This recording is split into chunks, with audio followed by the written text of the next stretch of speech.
Hi friends, welcome to Zeenath's World.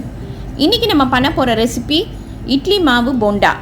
இந்த ரெசிபியை எவ்வளோ குவிக்காக இன்ஸ்டண்ட்டாக பண்ணுறதுன்னு தான் உங்களுக்கு சொல்லி தரப்போகிறேன். இந்த கரண்டியில் 4 கரண்டி இட்லி மாவு எடுத்துக்கோங்க. நம்ம வீட்டில் அரைச்சி வச்சுருக்கிற அதே மாவு தான், புளிச்ச மாவாக இருந்தாலும் பரவாயில்ல. இப்போ நம்ம அதில் பெரிய வெங்காயம் மெல்லிஸாக கட் பண்ணி இதில் போட்டுக்கோங்க. சின்ன வெங்காயம் இருந்தாலும் போட்டுக்கோங்க, அதுவும் நல்ல டேஸ்ட் கொடுக்கும். கொத்தமல்லி ஒரு கை போட்டுக்கோங்க, கருவேப்பிலை கொஞ்சம் போட்டுக்கோங்க, பச்சை மிளகா 2 சின்ன சின்னதாக கட் பண்ணி போட்டுக்கோங்க, ரவை 2 ஸ்பூன். போண்டா அப்போ தான் நல்லா கிறிஸ்பியாக இருக்கும்.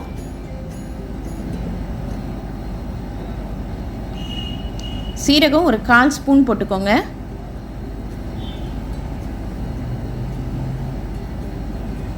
உப்பு தேவையான அளவு.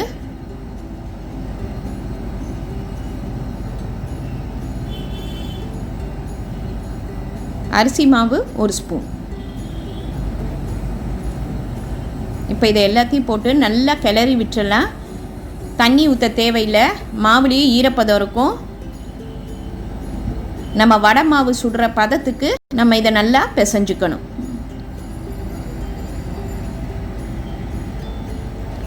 இப்போ மாவை நல்லா பிசைஞ்சிட்டு ஒரு 2 நிமிஷம் நம்ம அப்படியே வச்சிடலாம்.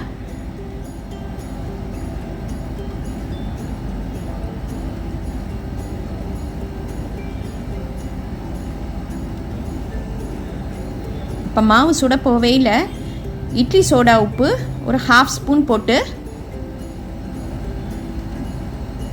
நல்லா பிசைஞ்சுக்கோங்க. நம்ம வடை மாவு பதத்துக்கு வச்சுக்கோங்க.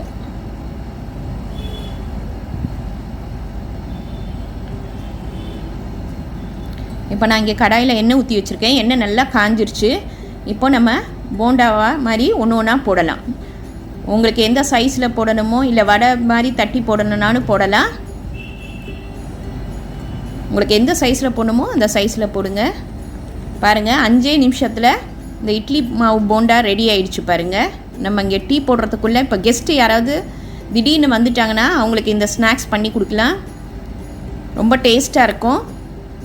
ஒரு டிஃப்ரெண்ட்டான போண்டாவாக இருக்கும்.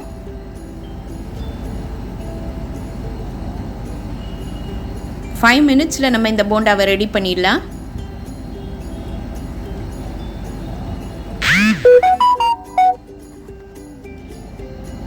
பாருங்கள் எவ்வளோ நல்லா கிறிஸ்பியாக வருது பாருங்கள்.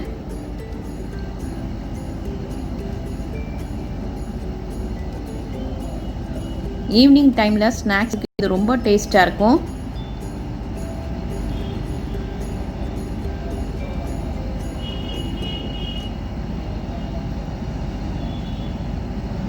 நமக்கு எந்த சைஸில் வேணுமோ அப்படி போட்டு எடுத்துக்கலாம்.